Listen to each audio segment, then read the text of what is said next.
प्यारे बच्चों नमस्कार। कैसे हैं आप सभी। उम्मीद है कि आप लोग बहुत अच्छे होंगे, स्वस्थ होंगे और अपने पढ़ाई को भी बहुत अच्छे तरीके से कर रहे होंगे।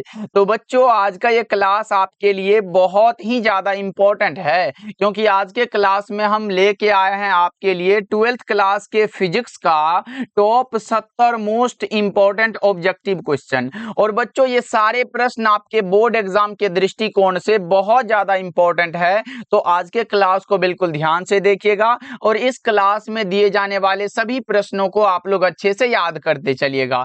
ओके जी, चलिए फिर क्लास को स्टार्ट करते हैं। पहला नंबर सवाल आपके सामने है, तो सभी साथी आंसर को जरूर लगाते चलिएगा, क्योंकि भैया जी आंसर लगाने से ये सारा प्रश्न आपको क्लास में याद हो जाएगा। देखो पहला नंबर सवाल है, अन्योन्य प्रेरकत्व का मात्रक क्या होता है। तो हमने कई बार बता चुका है, अगर आपके सामने आए अन्योन्य प्रेरकत्व या फिर आए स्वप्रेरकत्व या फिर सिर्फ प्रेरकत्व आए, अगर तीनों में से कुछ आ रहा है तो आप लगाओगे सर हेनरी होता है, तो ऑप्शन सी बिल्कुल करेक्ट हो जाएगा। वेबर किसका मात्रक होता है आप कमेंट करके बताओगे। चलो आगे बढ़ते हैं। अगला नंबर सवाल देखो, जितना भी हम अलग से बताएंगे सारे प्रश्नों को भी आप लोग याद करते चलना, क्योंकि बच्चों वो इंपॉर्टेंट होता है। देखो विद्युत चुंबकीय प्रेरण की घटना के आविष्कारक कौन थे, जल्दी से आप लोग हमें बताओ कि विद्युत चुंबकीय प्रेरण की घटना के आविष्कारक जो थे वो फैराडे साहब थे। अच्छा इसका आविष्कार कब किए थे ये बताओगे कोई बच्चा पार्टी, जल्दी से बताओ। बिल्कुल सर, ये 29 अगस्त 1831 को इसका आविष्कार किए थे, यानी कि राइट आंसर हमारा ऑप्शन नंबर बी हो जाएगा। चलो आगे बढ़ते हैं। अगला नंबर सवाल देखो, प्रश्न आपके सामने है। आज के क्लास में सिर्फ वही प्रश्न है जो एग्जाम में पूछे जा चुके हैं और कहीं ना कहीं पूछे जाने के चांस है इन सारे प्रश्नों के। देखो तीसरा नंबर सवाल है कि लेंज का नियम किसका पालन करता है। लेंज साहब का नियम ये इंपॉर्टेंट है, अब की बार भी एग्जाम में पूछा गया है। ये तो सर ऊर्जा संरक्षणता के सिद्धांत पर आधारित है, यानी कि करेक्ट आंसर हमारा ऑप्शन सी हो जाएगा। ओके बच्चों। अच्छा किरचॉफ साहब का पहला नियम किस पर आधारित है बताओगे क्या। किरचॉफ साहब का पहला नियम सर ये आवेश संरक्षण पर आधारित है क्या। बच्चों हमारे साथ बोलो, किरचॉफ का पहला नियम आवेश संरक्षण। अच्छा दूसरा नियम फिर किस पर आधारित है।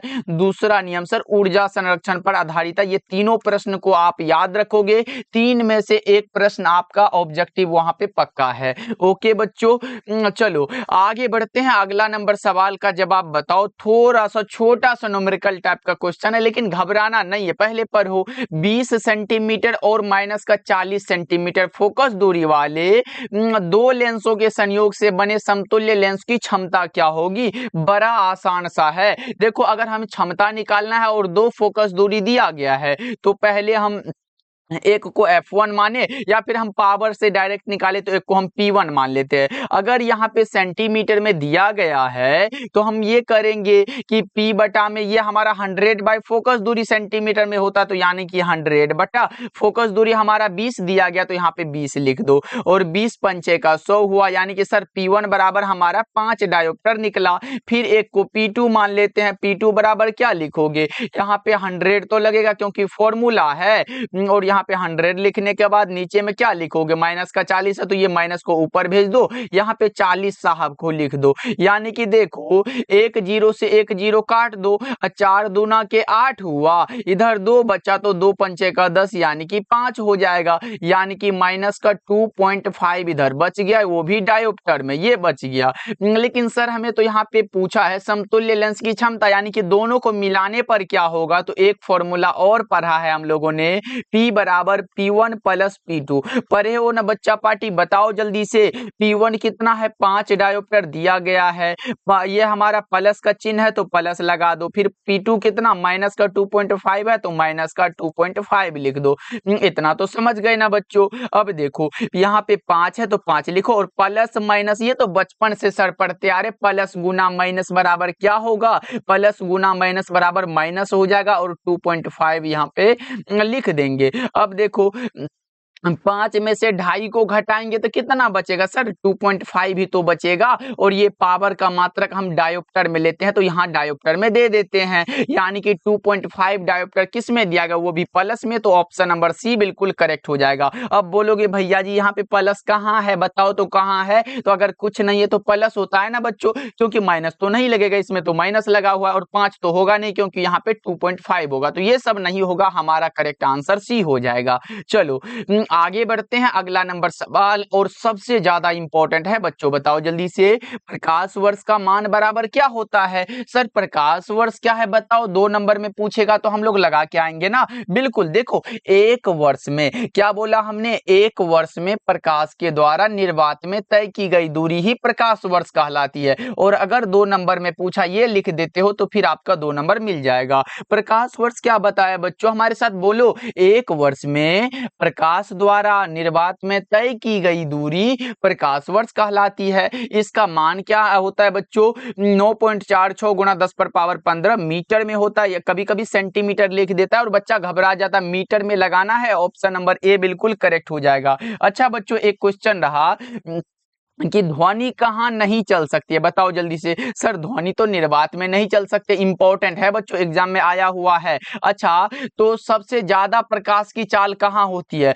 जल्दी से बताओ। सबसे अधिक इंपॉर्टेंट है, एग्जाम में पूछा गया, अधिक प्रकाश की चाल किस में होती है? आप लोग कमेंट करो बच्चों, अधिक प्रकाश की चाल किस में होती है? सर ये भी निर्वात में होती है। प्रकाश की चाल अधिक होती है निर्वात में, लेकिन ध्वनि गमन नहीं कर सकती है निर्वात में। अगर मानो आप निर्वात में ऊपर हो और वहां से बुला रहे हो प्रदीप भैया, प्रदीप भैया, मतलब आपका आवाज नीचे नहीं आएगा, कभी नहीं आएगा, मतलब वो निर्वात वाला है। निर्वात में ध्वनि नहीं चल सकती है, निर्वात में सिर्फ क्या?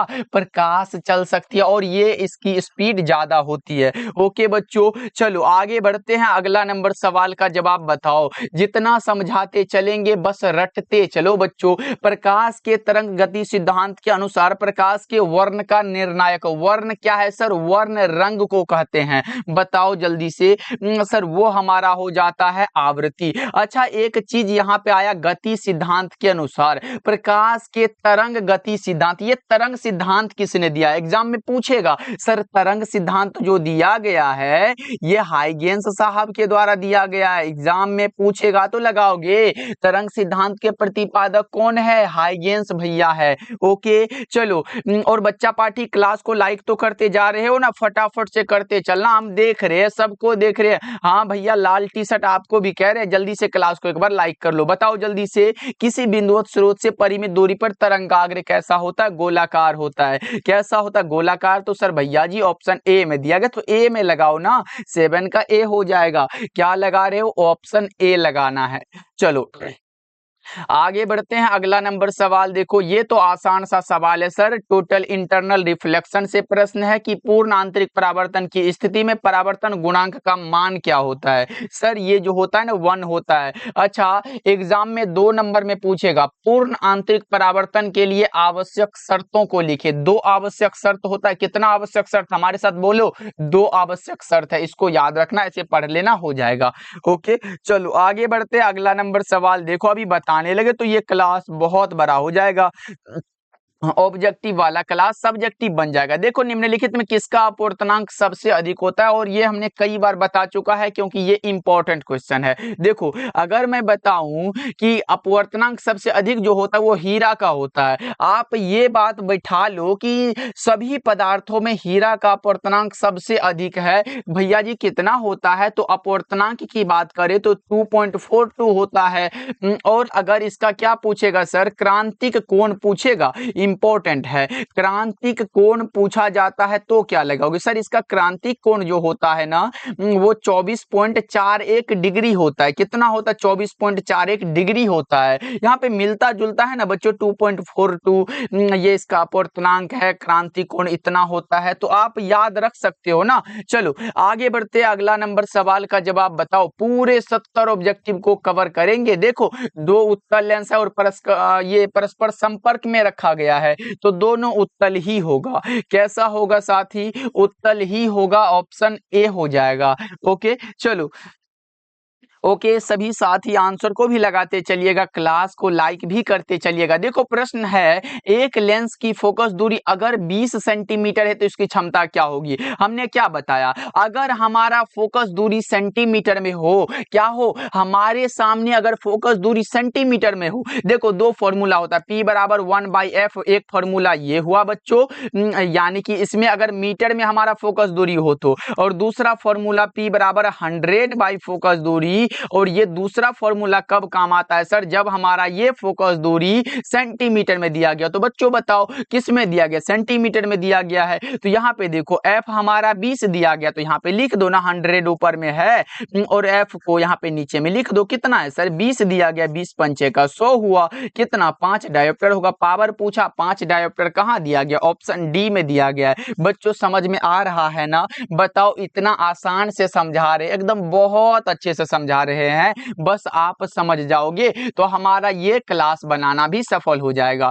देखो बताओ जल्दी से, ये प्रश्न आपके सामने है, कांच से हवा में प्रवेश करते समय किस प्रकाश का क्रांतिक कोण सबसे कम होता है। यहाँ पे कम वाला बात हो रहा है, बताओ जल्दी से, कांच से हवा में प्रवेश करते समय किस प्रकाश का क्रांतिक कोण बच्चों सबसे कम होता है, उसका नाम होता है बैगनी रंग के लिए ऑप्शन नंबर डी आपका बिल्कुल ही सही जवाब है, सभी साथी याद रखोगे। चलो आगे बढ़ते हैं, अगला नंबर सवाल देखो, प्रकाश वर्ष किस भौतिक राशि का मात्रक है, सबसे इंपॉर्टेंट है बच्चों, बताओ, दूरी का मात्रक है सर, प्रकाश वर्ष दूरी का मात्रक। अच्छा, दूरी का सबसे बड़ा मात्रक बताओ, ये भी एग्जाम में आएगा, बताओ, दूरी का सबसे बड़ा मात्रक, जल्दी से बताओ बच्चों, दूरी का सबसे बड़ा मात्रक क्या होता है सर। दूरी का सबसे बड़ा मात्रक की बात करें ना, वो पारसेक होता है। क्या होता है, पारसेक होता है, इंपॉर्टेंट है।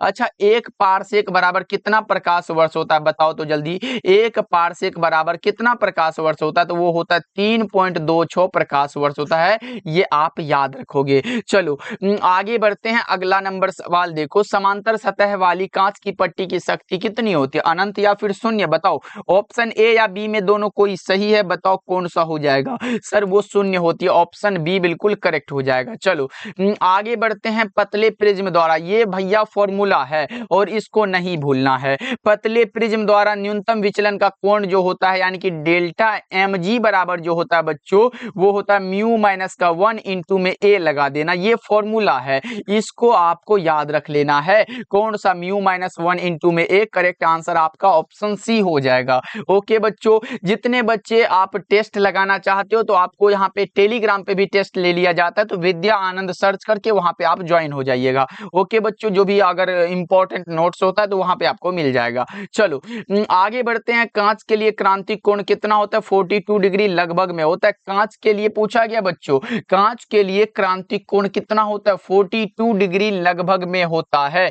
ओके चलो आगे बढ़ते हैं, अगला नंबर सवाल, और हीरा के लिए तो हमने ऊपर ही बता चुका था। देखो, व्यतिकरण की घटना का कारण क्या है, कलांतर होता है, फेज डिफरेंस होता है। क्या होता है बच्चों, फेज डिफरेंस है, यानी कि ऑप्शन ए सही है। और चाहे आप हिंदी मीडियम के हो या फिर अंग्रेजी मीडियम के हो, यहाँ पे बेस्ट क्वालिटी वाला आपको कंटेंट मिल जाता है बच्चों, तो अभी से जुड़ के आप एग्जाम की तैयारी कर सकते हो। देखो, हाइगेंस के अनुसार प्रकाश की तरंगे कैसी होती है, हाइगेंस साहब के द्वारा पूछा गया है, जल्दी से बताओ 18 नंबर सवाल का जवाब, और आप लगा रहे हो सर यांत्रिक और अनुप्रस्थ होती है, ऑप्शन नंबर ए बिल्कुल करेक्ट हो जाएगा। चलो आगे बढ़ते हैं, अगला नंबर सवाल देखो, प्रकाश के कणिका सिद्धांत के प्रतिपादक कौन थे। यहाँ पे प्रकाश के कणिका सिद्धांत पूछा है, ये कणिका सिद्धांत सर न्यूटन साहब के द्वारा दिया गया है, न्यूटन साहब के द्वारा। अच्छा, हमने ऊपर बताया है, ये बताओ तरंग सिद्धांत किसके द्वारा दिया गया, ये तो हमने जस्ट बताया सर, ये भूल नहीं सकते हैं। तरंग सिद्धांत किसके द्वारा दिया गया है सर, ये तो अभी जस्ट बताया आपने कि ये तो हाइगेंस साहब के द्वारा दिया गया। बिल्कुल बच्चों, अभी का जो सही जवाब है वो न्यूटन हो जाएगा, ऑप्शन बी आपका बिल्कुल सही है। चलो, कणिका सिद्धांत ही पूछा ना बच्चों, 19 का एक बार बताओ जल्दी से। हाँ अच्छा, एक चीज और पूछा जाता है, द्वितीयक तरंगिका बच्चों, जल्दी से बताओ तो द्वितीयक तरंगिका किसके द्वारा दिया गया है? द्वितीयक तरंगिका, यहाँ पे लिखो 1 मिनट बच्चों। द्वितीयक तरंगिका का सिद्धांत बच्चों, द्वितीयक तरंगिकाओं का सिद्धांत जो दिया गया है ये भी हाइगेंस साहब के द्वारा ही दिया गया है, आपको बहुत अच्छे से याद रखने हैं। चलो आगे बढ़ते हैं। 20 नंबर सवाल देखो, साबुन का बुलबुला सूर्य के प्रकाश में रंगीन दिखाई देता है, इसका कारण क्या है? बताओ जल्दी से 20 नंबर सवाल का जवाब। और आप लगा रहे हो सर प्रकाश का व्यतिकरण होता है, साथ ही अगर आप ये लगाए हो तो करेक्ट हो जाएगा। 20 नंबर सवाल का जवाब आपका सी सही है। चलो आगे बढ़ते हैं। जब प्रकाश की एक किरण अवरोध के किनारों से मुड़ती है तो यह क्रिया क्या कहलाती है? एक अवरोध के कोण से मुड़ना ही प्रकाश का विवर्तन कहलाती है, यानी कि डिफ्रैक्शन ऑफ लाइट। कौन सा हो जाएगा सर? ऑप्शन नंबर बी आपका सही हो जाएगा। चलो नेक्स्ट नंबर सवाल देखो, जीवाश्म की आयु पता की जाती है कार्बन डेटिंग के द्वारा, और इसमें भी कौन सा सर? इसमें किसके द्वारा? कार्बन C14 वाला जो होता है ऐसे वाला, इससे होता है जीवाश्म की आयु पता। ऑप्शन नंबर ए करेक्ट हो जाएगा। ऐसे हमारा समस्थानिक में C12 भी होता है, C13 भी होता है, लेकिन जिससे होता है वो C14 वाला होता है। ऑप्शन ए करेक्ट हो जाएगा। ओके चलो आगे बढ़ते हैं। ऐसे कार्बन के 3 समस्थानिक होते हैं, आप याद रख लेना, ऐसे 11th में पढ़ना था, आप लोगों ने पढ़ के आया होगा। देखो ये प्रश्न आपके सामने है कि समतल ध्रुवित प्रकाश में कंपन कैसे होते हैं? कैसे होते हैं सर बताओ जल्दी से, कैसे होते हैं? केवल एक दिशा में हो जाते हैं, आपका सही आंसर भी है। चलो देखो, निम्नलिखित में किस भौतिक राशि का पुनर्वितरण प्रकाश का व्यतिकरण है? और इसको भी हम VVI लगाते हैं क्योंकि एग्जाम में कई बार लगातार पूछा गया है। बताओ जल्दी से, जल्दी से। साथ ही करेक्ट आंसर क्या होगा? तीव्रता हो जाएगा। चलो नेक्स्ट नंबर सवाल का जवाब आप लोग बताओ जल्दी से फटाफट से। सर माइक रुक नहीं रहा है, थोड़ा सा गला ही खराब है। बताओ जल्दी से, फोटो इलेक्ट्रिक प्रभाव में प्रकाश विद्युत धारा किससे स्वतंत्र होता है? फोटो इलेक्ट्रिक प्रभाव अगर हमसे पूछा गया है तो इसका आंसर भी हमें पता होना चाहिए। आपतित प्रकाश की आवृत्ति से ये स्वतंत्र होता है। ऑप्शन नंबर बी हमारा करेक्ट हो जाएगा। ओके चलो आगे बढ़ते हैं। अगला नंबर सवाल देखो, एक ही तरंगदैर्ध्य के इलेक्ट्रॉन तथा फोटोन की कौन सी भौतिक राशि समान होती है? जल्दी से लगा दो 26 नंबर सवाल का जवाब। सर ये संवेग होती है। करेक्ट आंसर आपका ऑप्शन सी हो जाएगा। चलो जल्दी जल्दी से कर लेते हैं, 70 तक जाना है। पूर्ण तरंग दिष्टकारक में उपयोग होता है कितने डायोड का? जल्दी से बताओ। देखो अगर अर्ध तरंग दिष्टकारक हो तो उसमें एक डायोड होता है। अगर बच्चा पार्टी अर्ध तरंग हो, अर्ध तरंग दिष्टकारक हो तो उसमें क्या होता है? एक डायोड होता है। कितना डायोड होता है साथी? एक डायोड होता है। लेकिन अगर पूर्ण तरंग दिष्टकारक हो तो उसमें 2 डायोड होता है, ये आप याद रखोगे। ओके चलो अगला नंबर सवाल का जवाब बताओ। इलेक्ट्रॉन वोल्ट के द्वारा बच्चों, इलेक्ट्रॉन वोल्ट के द्वारा हम लोग ऊर्जा को मापते हैं। किसको मापते हैं सर? ऊर्जा को मापते हैं। अच्छा एक इलेक्ट्रॉन वोल्ट बराबर कितना जूल होता है? तो 1.6 into 10 to the power sir -19 joule होता है। यहाँ पे कूलम मत लगाना, क्योंकि अगर 1.6 into 10 to the power -19 joule लग गया, ये हमारा इलेक्ट्रॉन का चार्ज हो जाएगा, जो कि माइनस में होता है। इलेक्ट्रॉन का चार्ज माइनस में होता है, लेकिन प्रोटॉन का ये हमारा प्लस में होता है। यानी कि ये हमें पता चलता है कि इलेक्ट्रॉन क्या होता है सर? इलेक्ट्रॉन जो होता है हमारा वो ऋणावेशित होता है। कैसा होता है? ऋणावेशित होता है बच्चों, याद रखना। और ये तो हमारा इलेक्ट्रॉन का चार्ज हो गया, और ये क्या हो गया? 1 इलेक्ट्रॉन वोल्ट बराबर 1.6 into 10 to the power -19 joule हो गया। लेकिन सर हमें तो ये पूछा है ऊर्जा मापेगा। बताओ ऊर्जा वाला बात ऑप्शन डी में हुआ है। विभवांतर, विभवांतर बच्चों देखो, विभवांतर का क्या होता है? वोल्ट हो जाता है, ये पता है। आवेश का क्या होता है सर? आवेश का तो कूलम होता है। और धारा का क्या होता है? जल्दी से बताओ बच्चों। धारा का एम्पियर हो जाता है। इतना बच्चों बता दिए तो आप याद रखोगे। चलो अगला नंबर सवाल का जवाब बताओ कि प्रकाश विद्युत सेल क्या करता है? यहाँ पे प्रकाश विद्युत सेल है, बताना है आपको क्या होगा। प्रकाश विद्युत सेल प्रकाश को विद्युत में बदलता है। देखो यहाँ पे प्रकाश विद्युत सेल, कंफ्यूजन में नहीं पड़ना, हमारे साथ बोलो 2 बार। प्रकाश विद्युत सेल प्रकाश को विद्युत में बदलता है। प्रकाश विद्युत सेल प्रकाश को विद्युत में बदलता है। विद्युत में बदलेगा, प्रकाश को विद्युत में बदलता है। ओके चलो आगे बढ़ते हैं, अगला नंबर सवाल। जैसे आप देखते हो ना, सौर ऊर्जा वाला सौर प्लेट जो होता है, देखो ये रहा, निम्न में से किस धातु का विद्युतीय कार्यफलन न्यूनतम है? विद्युतीय कार्यफलन जिसका न्यूनतम होता है वो कौन सा होगा? वो सोडियम होता है। कौन सा है बच्चों? सोडियम। और इसका कार्यफलन 2.75 होता है। कितना होता है बच्चों? 2.75 इलेक्ट्रॉन वोल्ट हो जाता है। ये आप याद रखोगे क्योंकि कार्यफलन इलेक्ट्रॉन वोल्ट में ही होता है। रेडियो सक्रियता का मात्रक क्या होता है? क्यूरी होगा क्या? रेडियो सक्रियता का मात्रक क्यूरी, या फिर एक चीज और भी होता है सर जिसका नाम बेकरल होता है। रेडियो सक्रियता का मात्रक बेकरल और क्यूरी दोनों होता है। देखो, किसी भी परमाणु का नाभिक किससे बना होता है? किसी भी परमाणु के बच्चों नाभिक में क्या होता है? प्रोटॉन प्लस न्यूट्रॉन होता है। इसको थोड़ा सा सर बड़ा बना दोगे तो अच्छा लगेगा ना। देखो, किसी भी परमाणु का नाभिक जो है वो प्रोटॉन प्लस किससे? न्यूट्रॉन से बना होता है। और बताओ कौन सा हो जाएगा? प्रोटॉन और न्यूट्रॉन से। Correct answer option number D हो जाएगा। अच्छा, परमाणु के नाभिक की खोज किसने की थी सर? ये रदरफोर्ड ने किया था। क्या? बताओ बच्चों, हमारे साथ बोलो। बिल्कुल, रदरफोर्ड साहब ने किया था। ये भी आपको बहुत अच्छे से याद रखना है। ओके बच्चों, चलो।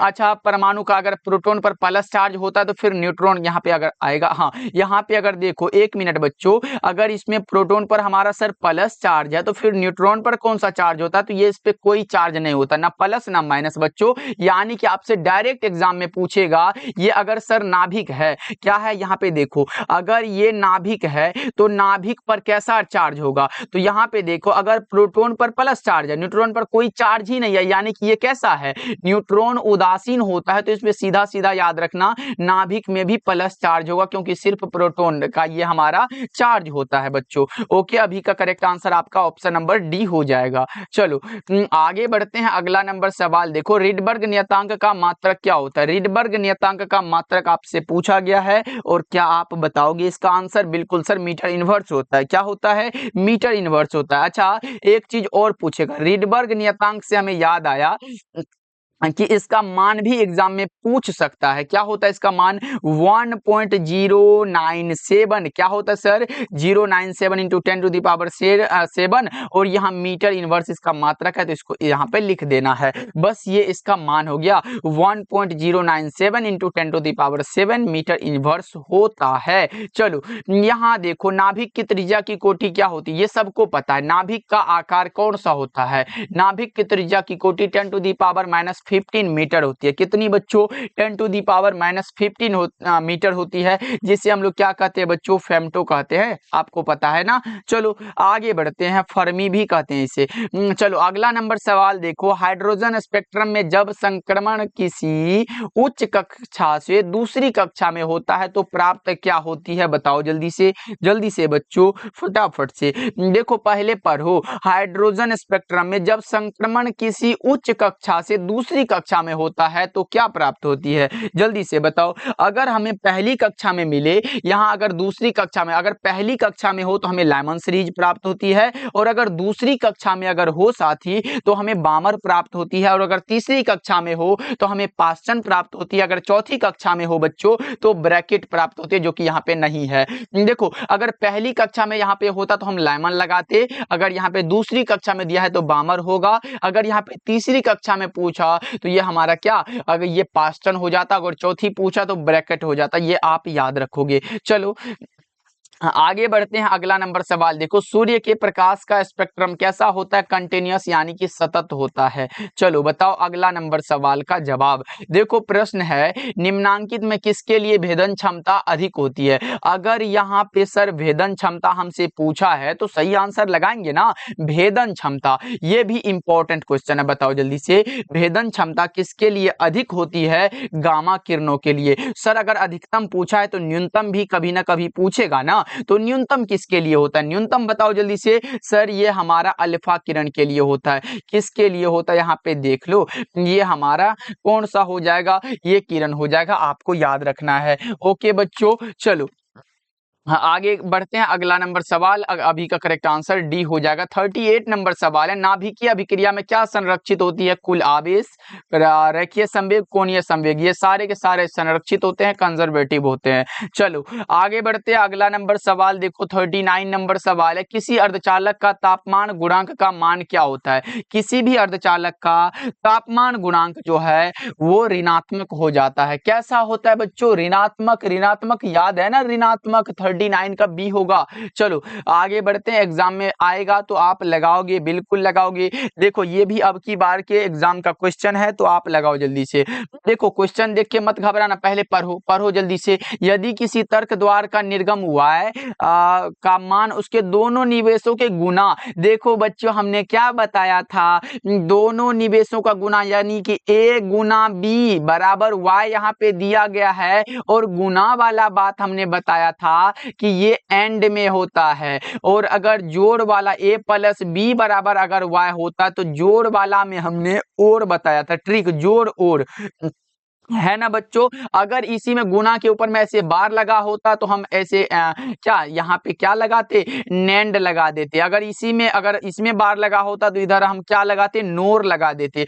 इस टाइप का प्रश्न एग्जाम में बना है बच्चों, तो आप याद रखोगे। अभी का क्या होगा, अगर a गुना b बराबर y है तो क्या होगा बच्चों, लगाओ जल्दी से। a गुना b बराबर y है तो ये एंड गेट हो जाएगा, एंड गेट। और के लिए a प्लस b बराबर y होगा। नोर के लिए तो हमने बताया सर, अगर a प्लस बी बराबर y है तो ऊपर में बार लगा दो, और नोट के लिए अगर a है तो इसमें a नोट हो जाएगा। बस सिंपल सा आंसर है। चलो बताओ, 41 नंबर सवाल है, और ये भी आसान प्रश्न है, इसको हम समझा देते। देखो दशमलव अंक पद्धति की संख्या 27 का द्विआधारी पद्धति में तुल्य क्या होगा? यहाँ पे हमें 27 का निकालना है, जो कि अब की बार का क्वेश्चन है। 27 को ऐसे लिखेंगे, लाइन खींच देंगे, लाइन खींचना तो आता है ना, बस इतना ही जानना है। यहाँ 2 से भागा लगाते चलो। ऐसा नहीं सर हम 1 से लगा सकते हैं क्या, हम 3 से लगा सकते हैं? नहीं, 2 से ही लगाना है। और अगर आप 2 से लगा रहे हो तो 13 दूना के 26 होता है ना बच्चों। इसके नीचे ही रहना है या फिर बराबर, तो हम 13.5 नहीं कहेंगे, 13 दूना 26, तो शेष इसमें कितना बचा, 1 बचा, वो बगल में ऐसे लिख देना। फिर लाइन 2, फिर 2 लिख दो, फिर इसका आधा करो, मतलब 6 दूना 12 हुआ सर, 1 बचा, इधर लिख दो। फिर 2 से लगाओ, 2 तिहाई 6 हुआ, मतलब शेष तो कुछ नहीं बचा, 0 बचा, तो 0 लिख दो। फिर 2 से लगाओ जब तक कट ना जाए। फिर 2 एकम 2 हुआ, और शेष कितना बचा भैया जी, वो भी हमारा शेष बचा 1। 2 एकम 2 1 3 हुआ। अब देखो, अब इधर वाला को भूल जाओ, अब इधर आओ, नीचे से ऊपर चलना है हमें। नीचे से कहाँ ऊपर चलना है, यानी कि 1 1 0 1 1, यहाँ पे लिख लो नीचे वाला 1, फिर 1 0 1 1। बच्चों समझ में आया? बताओ। देखो 1 1 0 1 1 1 1 0 1 1, और यहाँ पे द्विआधारी पूछा 2 लगा दो। देखो तो कहीं पे मिल रहा है 1 1 0 1 1, करेक्ट आंसर डी हो जाएगा। समझ में आया बच्चों? अपने से कॉपी में एक बार बनाओ इसको। आप क्या बनाओगे, 18 का बना लो, जल्दी से कॉपी में बनाओ और कमेंट करके बता दो कि सर 18 का इतना होता। आज हम देखते हैं कितने बच्चे 18 का बना के हमें कमेंट करके बताते हैं। हम देखेंगे आज सबका कमेंट। चलो आगे बढ़ते हैं। ट्रांजिस्टर के प्रवर्धन गुणांक की क्या इकाई होती है? ट्रांजिस्टर के प्रवर्धन गुणांक की इकाई सर वोल्ट तो विद्युत विभव का नहीं होगा, एम्पियर धारा का है, ओम प्रतिरोध का। इनमें से कोई इसका कोई इकाई ही नहीं होता है, इसका कोई मात्रक नहीं है, मात्रक विहीन होता है। चलो आगे बढ़ते हैं। दाता अपद्रव्य परमाणु की संयोजकता कितनी होती है? अच्छा ये बताओ, कार्बन की संयोजकता कितनी होती है? तो सर 4 होती है, लेकिन दाता अपद्रव्य परमाणुओं की संयोजकता कितनी होगी? 43 का जवाब बताओ सर। ये 5 होती है, करेक्ट आंसर सी हो जाएगा। चलो आगे बढ़ते हैं। लघु तरंगों का परास क्या होता है? लघु तरंग का परास पूछा गया आप लोगों से, और सिंपल सा 3 मेगाहर्ट्ज से 30 मेगाहर्ट्ज होता है। ऑप्शन ए करेक्ट हो जाएगा। चलो संकीर्णन का मापन किसमें होता है? संकीर्णन का मापन किसमें होता है? जैसे हम ध्वनि को किसमें मापते हैं? ध्वनि को बताओ बच्चों।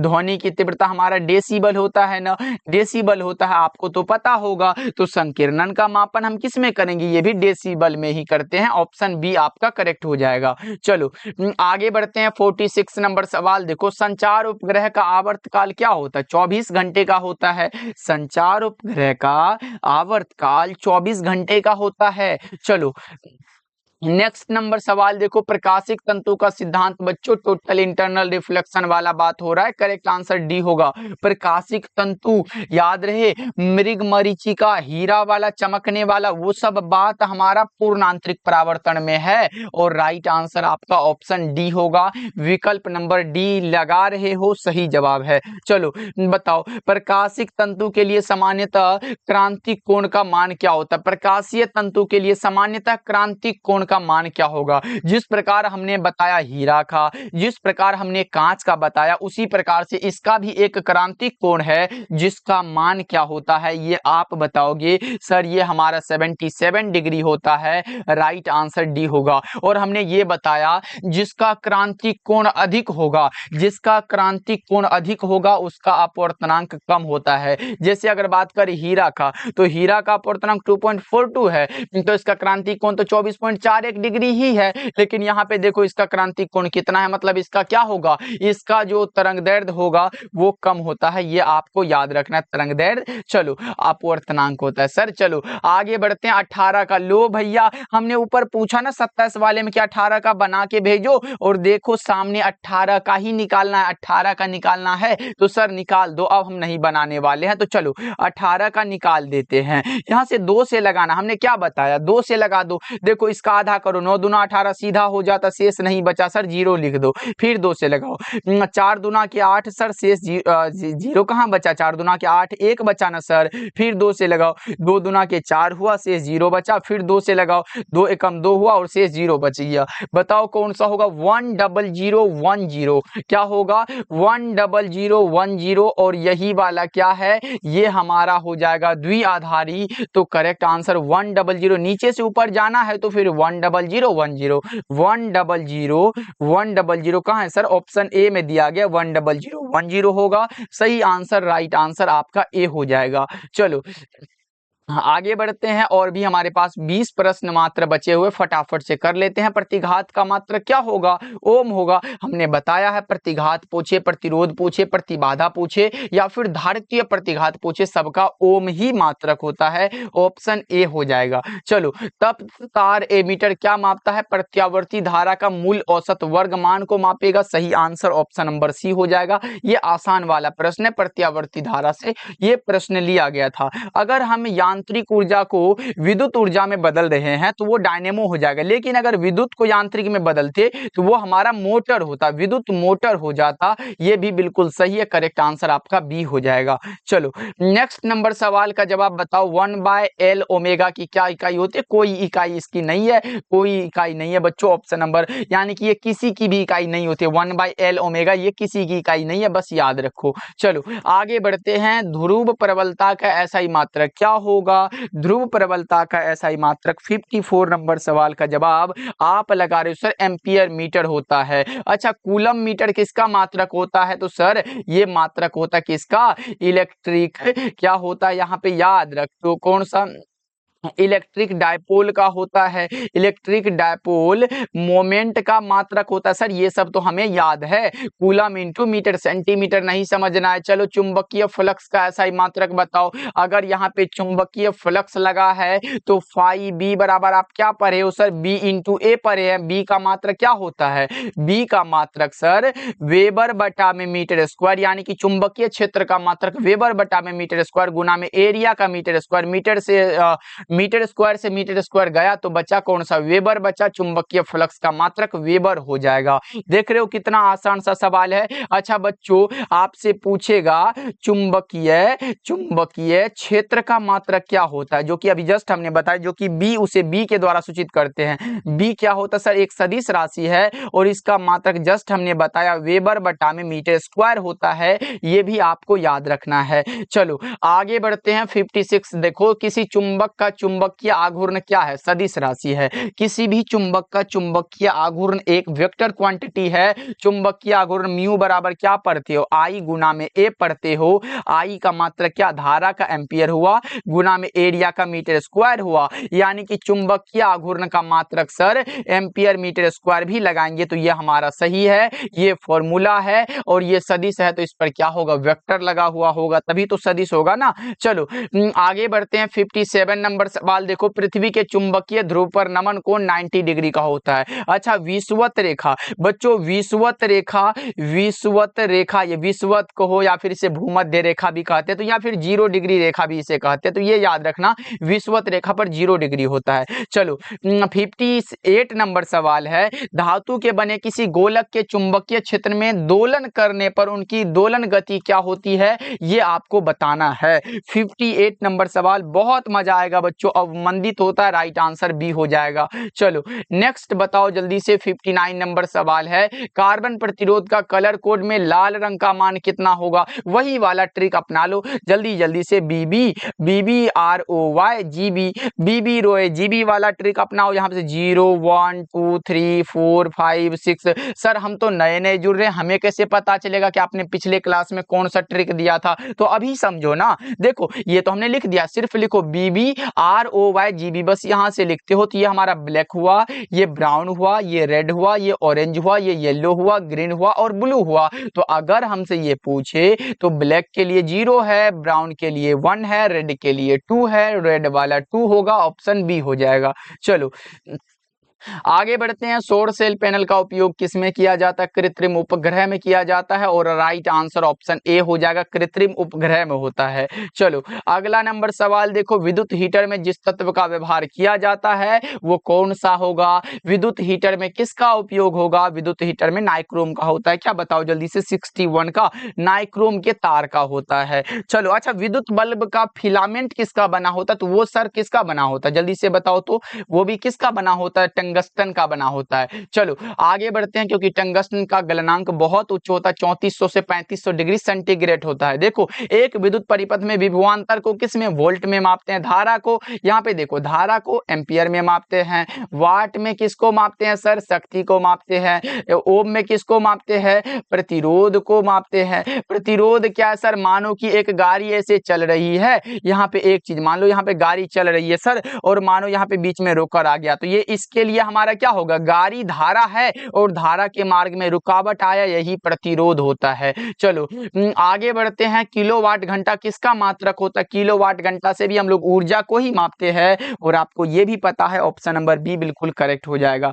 ओके चलो आगे बढ़ते हैं, अगला नंबर सवाल, और भी 7 प्रश्न बचे हुए अभी, चलो फटाफट से। विद्युत धारिता के लिए कौन सा मात्रक सही है, धारिता का मात्रक फैराड होता है, ये तो बता चुका है तीनों, तो आपको ये भूलने की जरूरत नहीं है। चलो आगे बढ़ते हैं। विद्युत क्षेत्र की तीव्रता क्या है, क्षेत्र की तीव्रता एक सदिश राशि होती है, जबकि विद्युत विभव एक अदिश राशि है, ये दोनों याद रखना आप। चलो आगे बढ़ते हैं। किसी धातु का परावैद्युतांक अनंत होता है, किसी भी धातु का परावैद्युतांक आप क्या लिखोगे सर, अनंत होती है। बताओ जल्दी से, किसी वस्तु का परावैद्युत स्थिरांक किससे अधिक होगा, हमेशा किससे अधिक होता है, 1 से अधिक होता है। करेक्ट आंसर आपका ऑप्शन सी हो जाएगा। चलो आगे बढ़ते हैं। प्रश्न है कि किसी विद्युतीय क्षेत्र में चालक को रखने पर उसके भीतर का विद्युतीय क्षेत्र का मान, अगर विद्युत क्षेत्र पूछे तो 0 होगा, क्या होगा, ये हमारा 0 होता है, लेकिन अगर विद्युतीय विभव हो तो वो सभी जगह समान होता है। चलो